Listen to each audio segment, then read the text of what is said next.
Take off the blazer, loosen up the tie, step inside the booth. Mr. Monday is alive. You're listening to the Urban Business Roundtable. I'm your host, Curtis R. Monday. Call me live in the studio at 312-374-8130. That's 312-374-8130. I want to get with you.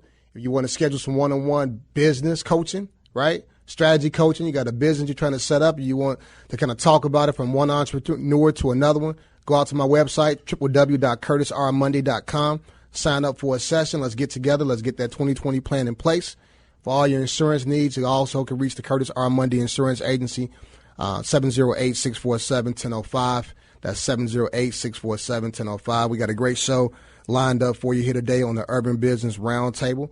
The Urban Business Roundtable, you can listen every Saturday here on WVON. We're typically from 9 a.m. to 10 a.m. Today we changed things in honor of the homegoing services for the late, great Reverend Clay Evans. But you can find us at our normal time next week from 9 a.m. to 10 a.m. Also, you can get the condensed recap version on Wednesdays at 8:30 a.m. and also on Thursdays at 6:05 p.m. The show is called the Urban Business Roundtable. Again, we don't do anything haphazardly. We have always goals and objectives when we do anything. And so 3 goals with the Urban Business Roundtable. Goal number 1, to redefine the word urban to help our community, the urban community, be able to leverage and respect our own purchasing power in the market. 2, to be a resource for the creation, sustaining, and growth of small businesses and entrepreneurship. Entrepreneurs make the world go around. We're the biggest employers of the labor force.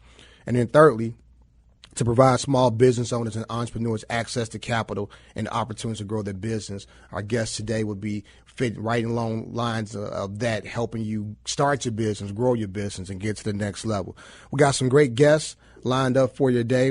Coming up shortly and joining us, we got Mr. Vincent Williams. He's the Vice President of Economic Empowerment at the YWCA Metropolitan Chicago and Director of the Illinois Small Business Development Center of the YWCA. Good morning to you, Vince. How you doing? Good. Good morning, Curtis. Thanks a lot for having me on the show. All right. He has one of the business owners who he's worked with to help with her business.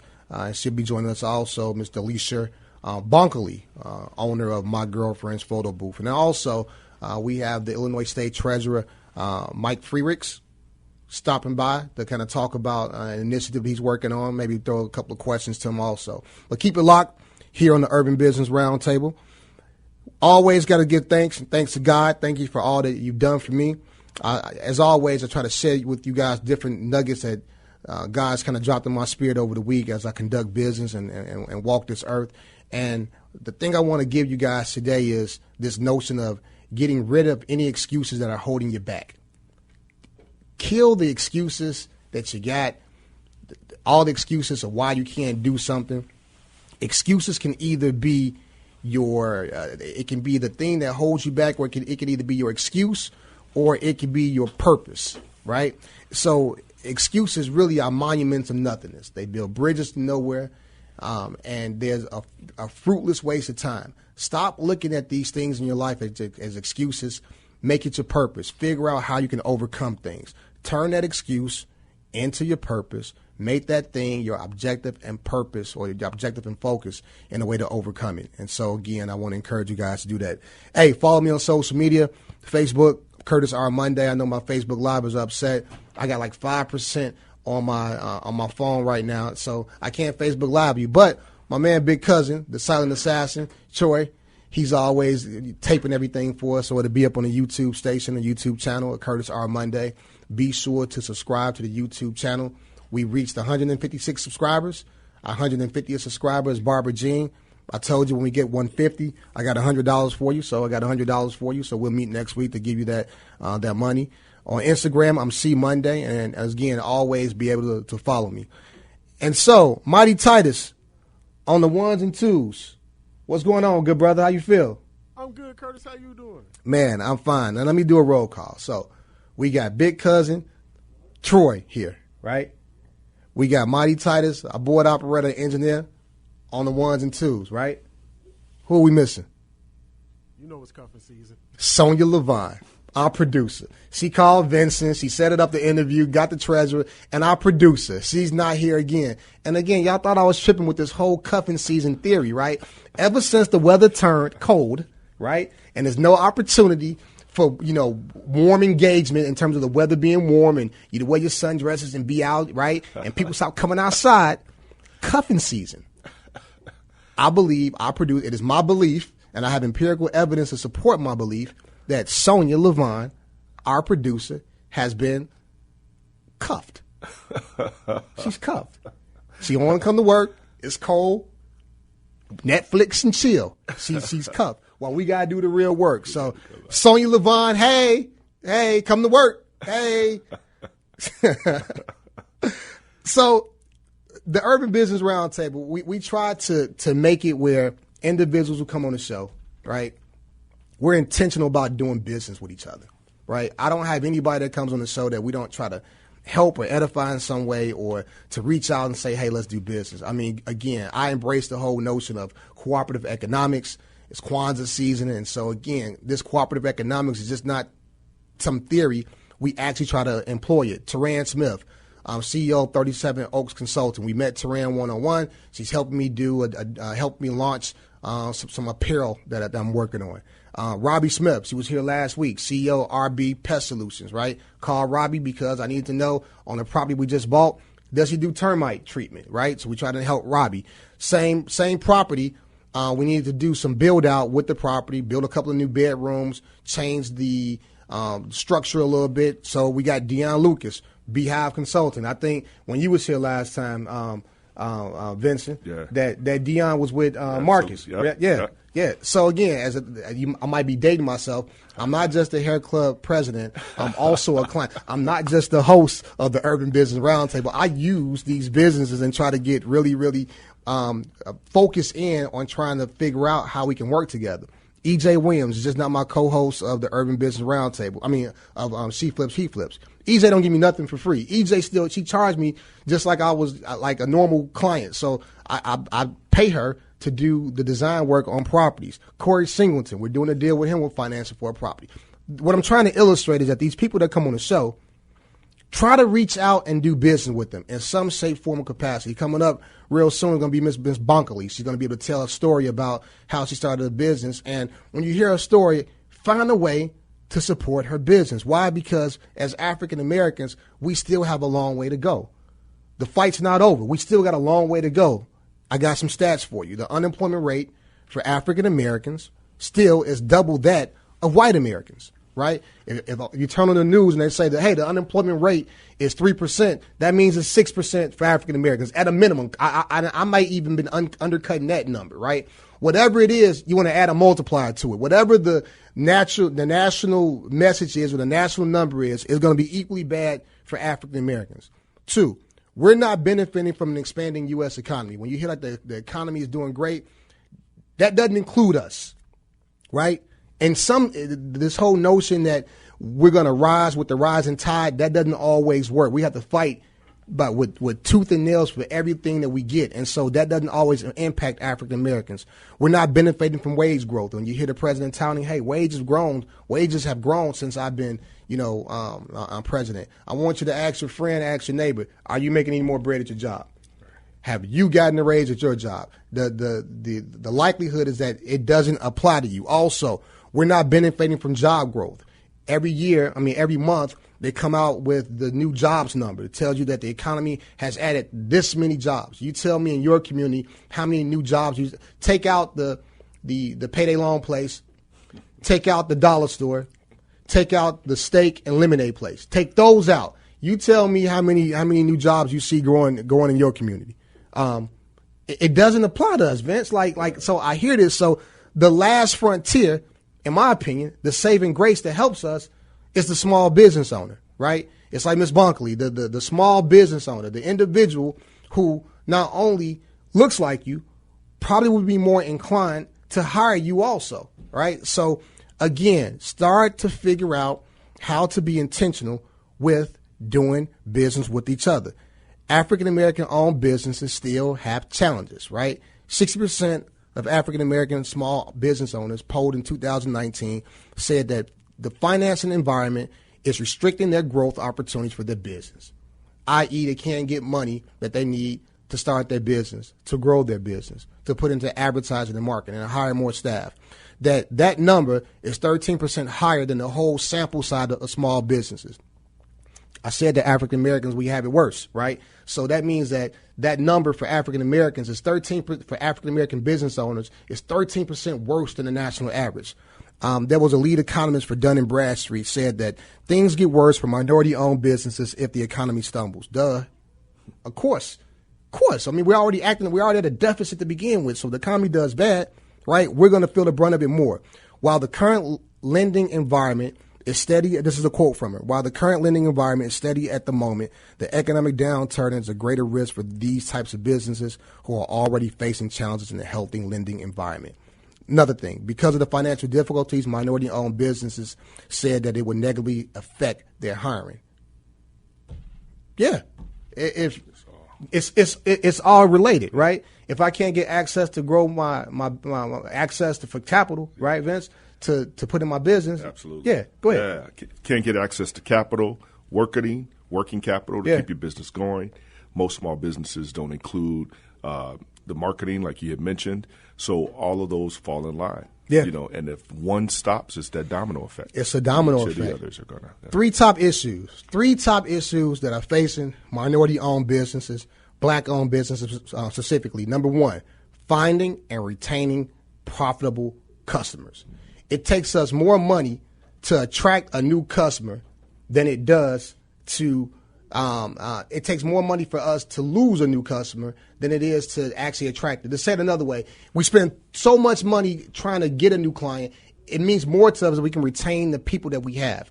So being able to get clients who are profitable, who are going to support your business, we need to maintain them. Secondly, attracting and retaining a quality workforce.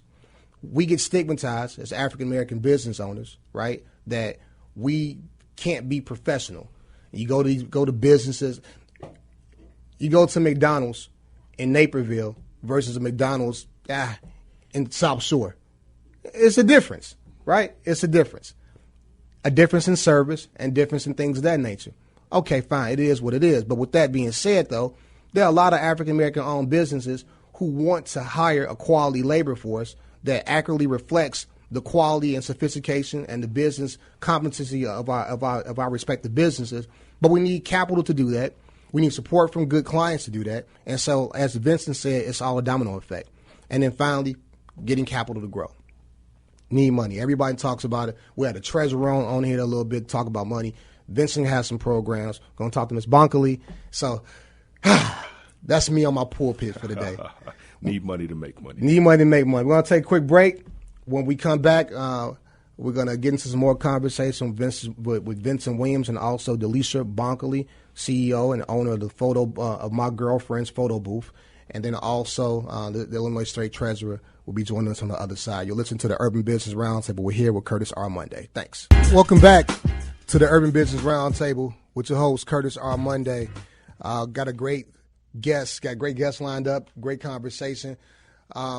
Take a quick break. When we come back on the other side of the Patient Investor Report, we're going to be joined by a state treasurer. So let's go to Qua with the Patient Investor Report from Ariel Investments. What's up, Qua?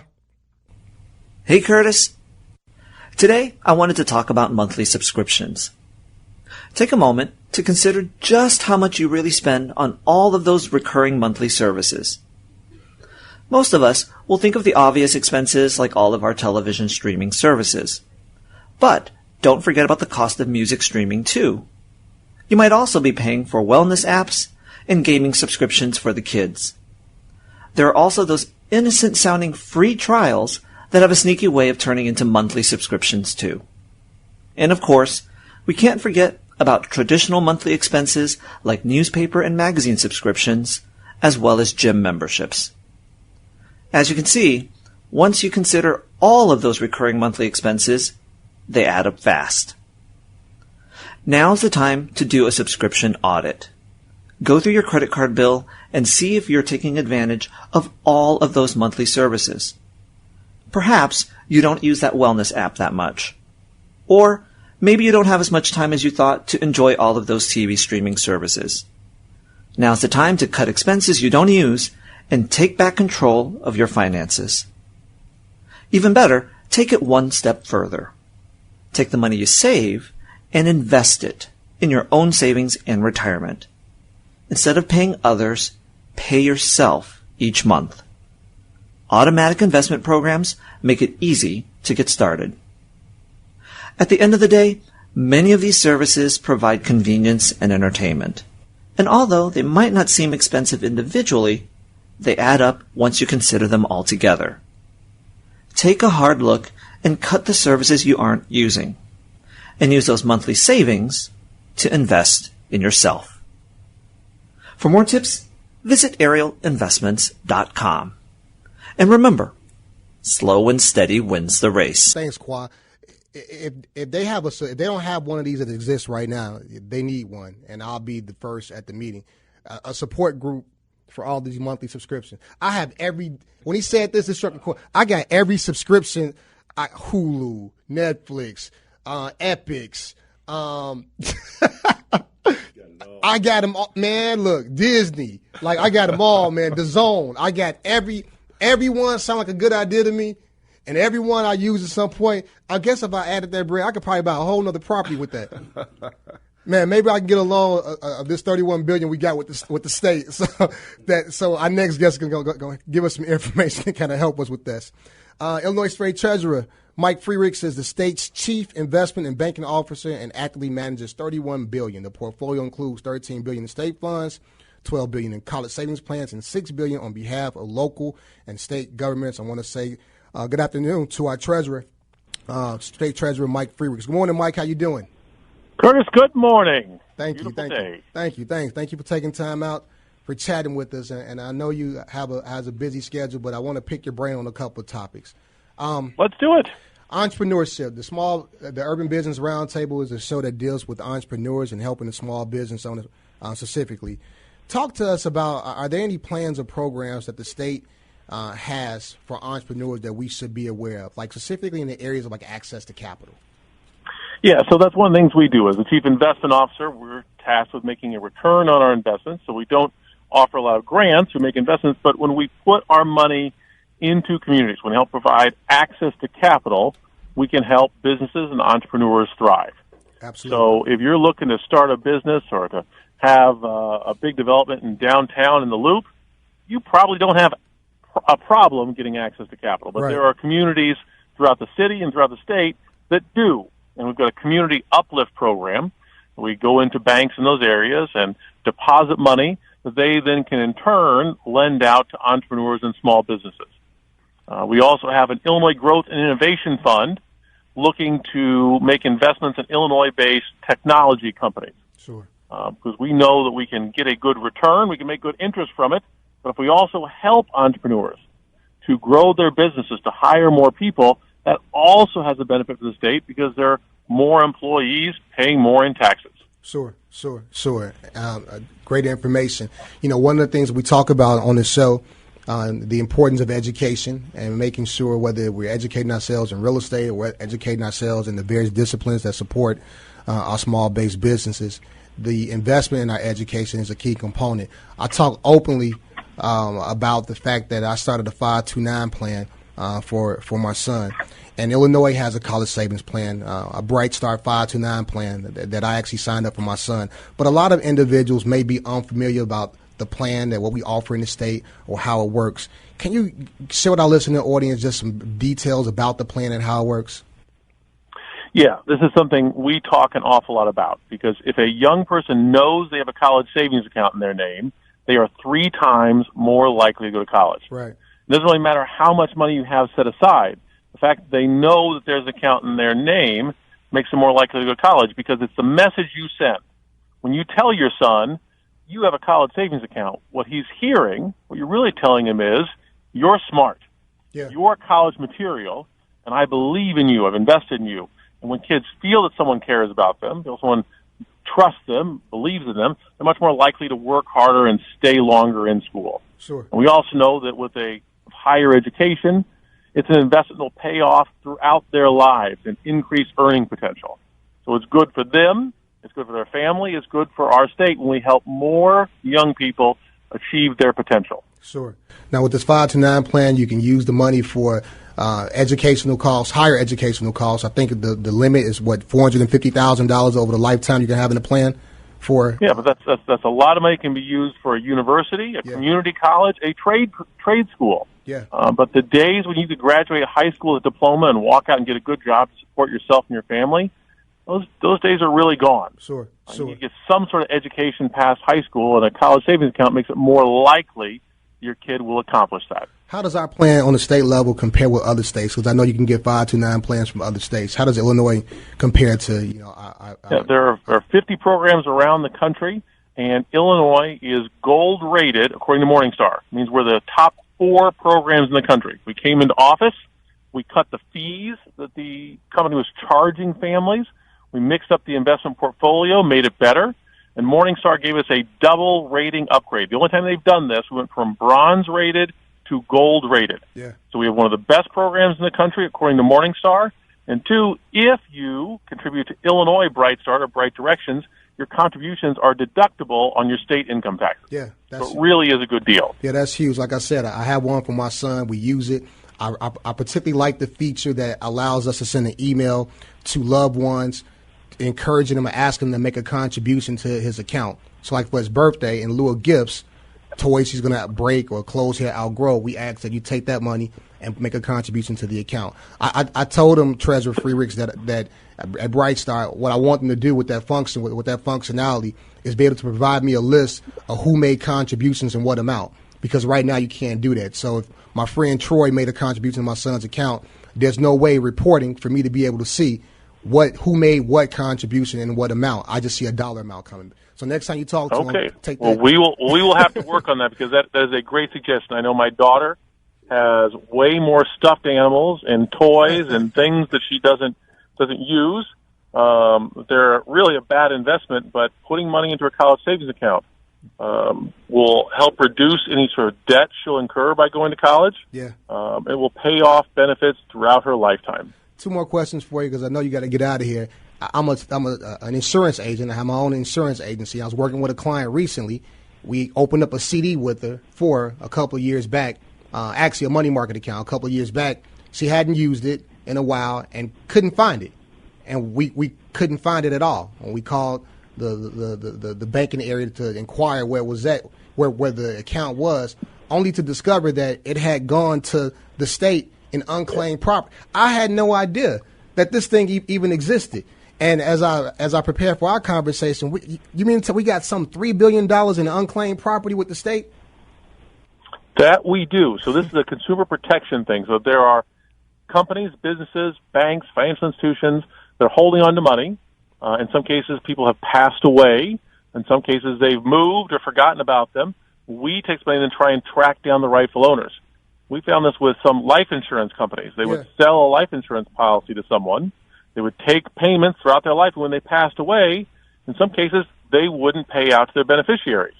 So we fight to get that money to track down the beneficiaries. We discovered in this state over $500 million, $550 million that life insurance companies were holding on to that should have been paid out to the widows and orphans of their policyholders. Yeah. We've returned hundreds of millions of dollars to people here in this state, and we still have billions out there from refunds, rebates, last paychecks that weren't cashed, forgotten deposit accounts that we'd like to get back into your listeners' hands, because I know when we put money into your listeners' hands, and they're more likely to spend that money in the local community at a store or a restaurant, that is a lot more good for our state than does sitting in a bank account in Springfield. I encourage you guys to go out there because once I discovered this from my client, I put my name in there, my dad's, my deceased mom, and I got hits with all of us.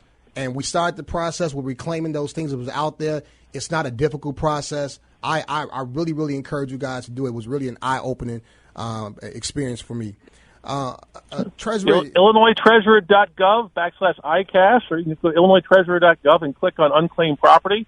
Yeah, I suggest people put their name in, but put their family members' names in as well. A lot of this comes in because people don't talk about all their accounts or their safe deposit boxes. They think they're going to live for a while, and sometimes when people pass away, their kids, their surviving heirs, don't know where all their money was stashed. Yeah, that's true. And if they don't claim it, it comes to us.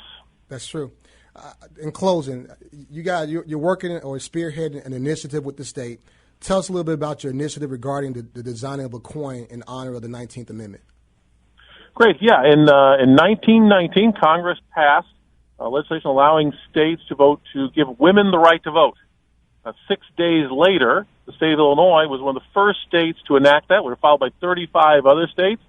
And in 1920, women in the United States were given the right to vote. We want to take some time here to create a commemorative coin for people in the state to purchase to commemorate the 100th anniversary of the passage of the 19th Amendment.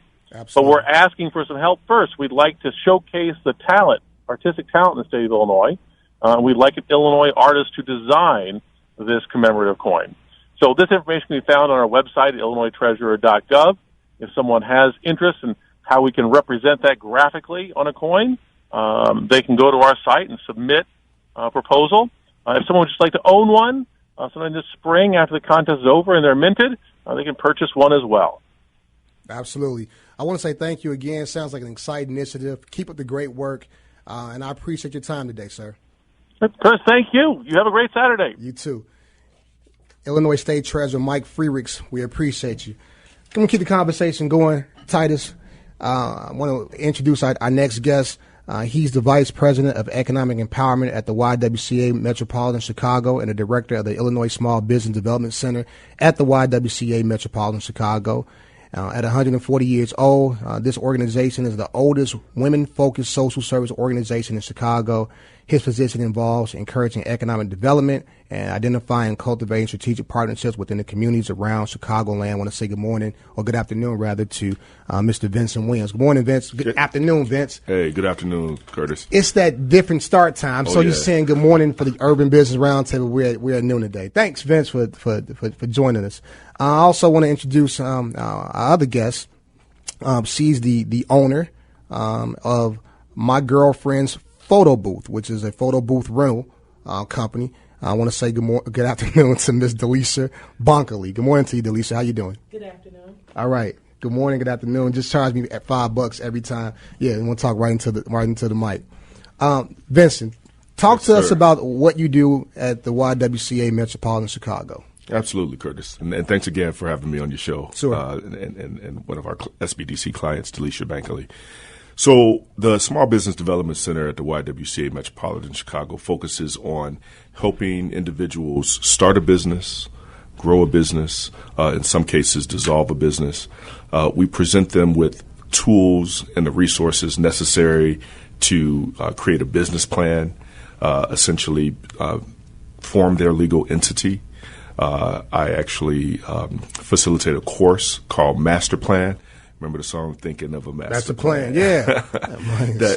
There you go. Yeah, that essentially helps them create a business plan that they can take into a financial institution or to an investor and showcase that they've done their due diligence regarding identifying their target markets, who their management team will be, what their growth and scalability will be, and that they've put a lot of thought into this particular business that they want to create and grow. From there, we continue to work with them. I have legal workshops where I have an attorney come in that talks about trademarking and intellectual property. I have insurance guys like yourself that will come in and talk about the advantages of insurance for a business, of course, the importance of leaving a will, and providing them with access to social media experts, marketing experts, literally every aspect of what it takes for you to grow a business within our community. Sure. Yeah, and you mentioned earlier the importance of really showcasing just the varieties and ideas of what we can do, and that small businesses are kind of the backbone of the American economy right now. And so as the Vice President of Economic Empowerment, it's about how can we empower the communities that we serve, the YWCA is in, and this is just one of the ways that we do it in addition to the other services that we provide there. How does a business owner or entrepreneur need to look in respect to their business in order to work with you? Should they be in a business that's already established and has a track record financially? Are these individuals who just have an idea and need some guidance with how to cultivate it? What do they look like? Yeah, thank you. That's a great question. So we will start from your original idea. If you've got 1 million different ideas, you can come in and receive our free advising services.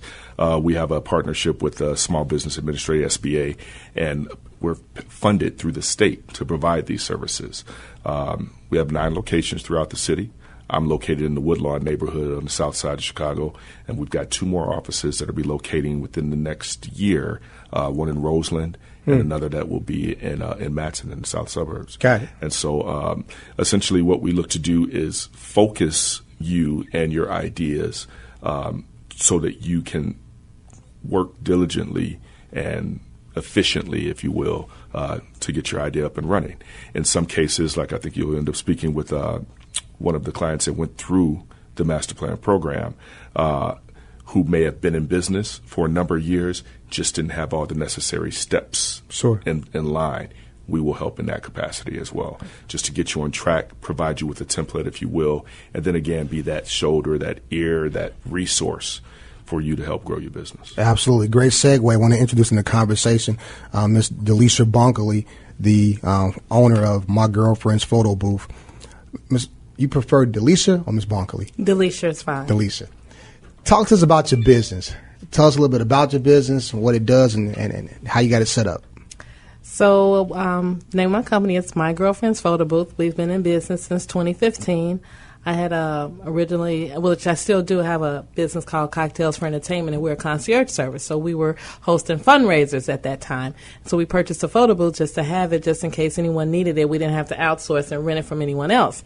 Well, the photo booth business just took off. We started getting bookings, and it's just been nonstop since then. Right. But there was no plan with this. We didn't go into it with no marketing strategy. We didn't do any market research. When I was in the master plan class, one of the topics we discussed was doing your market research and who's your competitors. I've been in business 5 years. We've been growing good. I didn't think I had any competition. You didn't know I wasn't concerned with what you did. competition. Yeah. Right. I'm my own competition. But it made me take a look at, Vince had us to take a look at other businesses, other companies out there. How did they structure their contracts and things like that? So it helped me in that way to go and take a look at other businesses and see what they were doing. Yeah, and I was teasing them off air that I went to a family member's gathering a couple of months ago, and it was somebody doing this thing, doing the exact same thing that your business done. And I was telling them that the business was really hands off, like he wasn't really involved. He just kind of sat in the corner, and I swear the guy, he had a plate eating in the middle, in the corner, just kind of just kicked back. And so, it sounds like to me that you're a serial entrepreneur. You had a concierge cocktail service, right? Yes. And then you kind of stumbled upon this business. With your business right now, what are you spending most of your time on? Most of the time, we're in the field on networking and events, right? Trying to get more business for the photo booth. For the photo booth business. Do you still do the other one? We haven't planned an event in 4 years. Okay. We don't have time. The staff who usually helped us orchestrate our fundraising programs, they're working our photo booth. They're out working the photo booth now, today, so I could be here. They're at the Tom Joyner retirement party, so I set them up, and then I came here. So we don't have time to host events anymore. Sure. So how you said you were 5 years in doing this before you met Vincent? We've been in business since 2015. I started the master plan class last spring in April, and we graduated in July. And I didn't have a business plan. I was afraid of a business plan. Every time I picked one up, it was so many pages and so many financials and this and that. I'm a small business. I don't have a background in that. So it was very overwhelming for me to even look at a business plan, let alone try to put one together. But it was such a step-by-step, hands-on. Every week we're going to work on this and focus on this. And I wasn't going to let this opportunity go by and not complete my business plan, knowing that I needed one all these years. So now I have a model. I'm curious. What made you, because I can make the argument, hey, you know what? I've been in business for 4 or 5 years. I'm doing well at this. I've been around for 4 or 5 years. I don't need any help. I don't need this. What was the watershed moment in your mind that said, hey, you know what? Let me go seek some other assistance to help me with my business? So I knew that I had been running this business blind. Okay. I knew that. And I knew that I needed some help. And I've been a client and partner with the YWCA for years, and so I've been a serial entrepreneur, procrastinating. Know you need this service, gonna wait, pushing it off to the back. But then we're in this growth spurt, and I want to franchise out in other cities. We want to go into other cities, and I knew that I could not scale this business where I wanted it to go without some solid professional help. Sure. In every aspect of business, sure. I have the help here. So you already had a relationship with the YWCA. Yes. How did you find them? Because Cocktails for Entertainment hosted, we were sponsors for their New Look of Leadership luncheon that they host yearly in 2015, I think it was, around that time. And so that's how we were sponsors. And so that's how our relationship began there. And so now we've just been helping them out with the photo booth. They'll hire us for different events that they have. Okay. And so I've been around for a while, with their, we have a program within our business called Women in Philanthropy. Okay. And so it's an equal partnership with we're Y Shop partners. So anytime you hire us with the Y Shop, YWCA's program, we give back to them. We give 10% back to them. Sure. So that's what we do. And so we have that we offer to some of our non-for-profit organizations as well. So we've been a long relationship that we've had with the YWCA, and it was just time for me to go to class. Is there a cost for the master class? There's no cost. No, so Yeah. so free 99. Free, and that works for small businesses. The price is right. The price is definitely right. It sounds like the partnership has been impactful and productive. If you had to give me one thing that you've learned while in the program that's been helped the business tremendously, what would that thing be? The network, the resource network, the definitely the personalization that you get. You can come and do a sit down with Vince and go over things you want to talk to him about and really get a focus on where you want to grow certain aspects. I like having that. Your personal advisor. The professional advisor. Yeah. It's really what he's about. He doesn't know it yet, but Vince is now family, Yeah, so he's definitely. It happens, man. He's definitely family. Yeah. I mean, I'll share just since the time that Delisha has been a client, we've acquired one business, two businesses. Two. We've acquired two businesses together. Additional photo booths to bring in. She's picked up more clients, and it's literally just about the scaling and the growth. And it's sitting down and saying, I see these ideas, I see what your growth strategy and plan is, but let's focus and do it correctly, and to where you're not having a hiccup or jumping over a hurdle. And I tell you, it feels so good being able to share that with. So let me get this right. See if I heard you right. A business you stumbled upon some 4 or 5 years ago, you're now to the point where you're not just thriving your business and thinking about franchising, you're also buying other businesses up. Yes. Like you're eliminating your competition and buying them up already. Yes. So we had a partnership with the manufacturer of our equipment, and they had a rental presence here in Chicago. They're out of Buffalo, New York. And so they wanted to get out of the rental business here in Chicago, so I bought them out. I'm my own competition. That's phenomenal. There may be somebody listening right now who's like, okay, I can do that. Let's. What's the is it expensive to get started? Is the overhead expensive? So the most of our expenses come from our contractors, our photo booth rental operators, payroll, obviously, and paper supplies. Paper's kind of expensive for our equipment. We don't have cheap equipment, so our printer is expensive. So we have to. That's an expense. But other than that, you can go into the business for maybe about $5,000 or less. Sure. If for someone at home who may be listening to you and hearing your story, who's on the fence about getting into whatever idea they have in their head, right? They got an idea, I want to do something, but I don't quite know how to do it. What advice would you give them?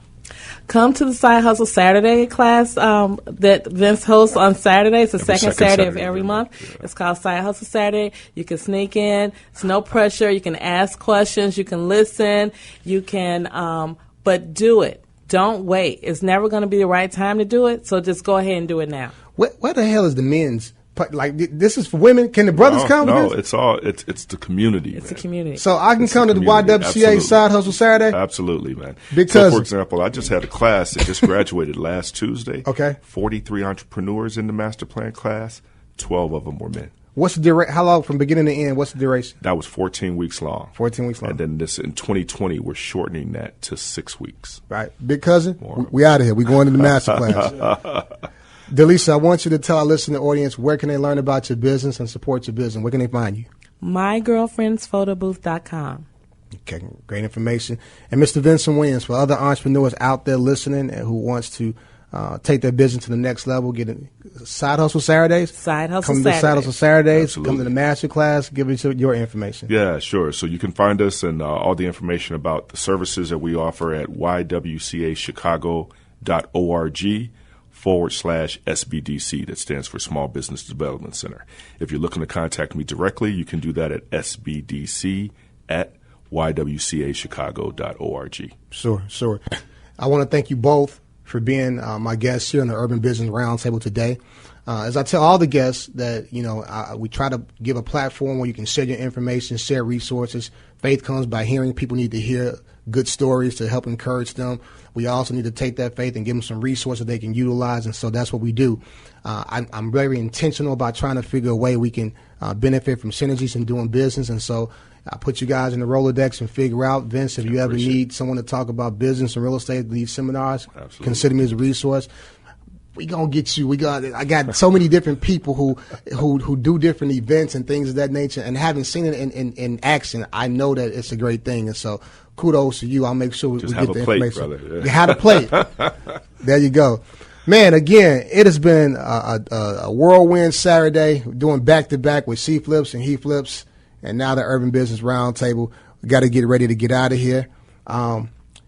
Reach me, www.curtisrmonday.com, if you want to get some one-on-one coaching in respect to your business strategy or your real estate strategy. If you need insurance or financial services assistance, call my office at 708-647-1005 or visit the other website, www.curtisrmondayinsurance.com. I don't do this for my first name. I do this for my last name. Chance Jordan, Daddy loves you. I got to get out of here. Oh, it's a fight coming on. I got to go watch the fight, man. Andy Ruiz, Anthony Joshua, the rematch. It's in Saudi Arabia. Come on early, big cousin. Let me run in this property, do what I need to do, and watch this fight on one of my streaming services. Hey, you got to get that money for it. Hey, I got to get out of here, man. Pray for me and my addiction to streaming services. I got to get out of here. Say what you want to about me, but I always know I did it my way. God bless.